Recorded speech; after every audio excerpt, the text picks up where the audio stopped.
Moko kuom josiasa mawuok Imbo mar Kenya kwayo jood bura mawuok e gwengego mondo kik kal paro mar chik mar omenda mar 2024-25 ma sirkal chwalo.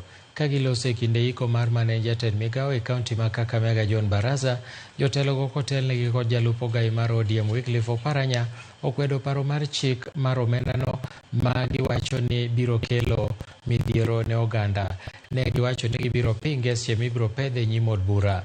Manen jaod bura ma Bumula Bifoli Wakoli bende osiro paro mar kwedo chik omendano ka gavana ma Kakamega Fernandes Baraza to wacho ni jotelo mawuok Imbo mar Kenya onego wuo gi dwol achiel.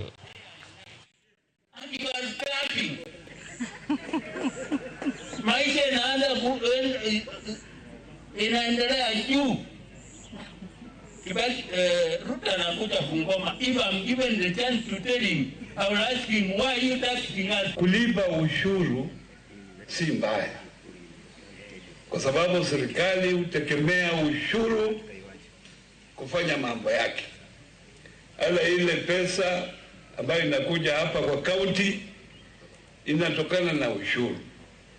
Lakini kabla uweke huyo ushuru, paka uangalie impact ya hiyo ushuru ni gani. Ile finance bill yenye inakuja yenye ina affect mkate na chakula is a basic need, ama namna gani? Hata ukienda nchi zingine wanapeana mkate bure.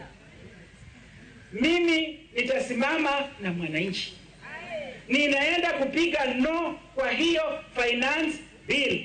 Sawa sawa, hauwezi kuwa kila mwaka unaongeza ushuru, na tukiangalia barabara hakuna ile wanatengeneza, hakuna watoto, hata feeding program wanasema, hata ile feeding program ya wanafunzi kwa shule serikali imetoa, lakini inaongeza ushuru.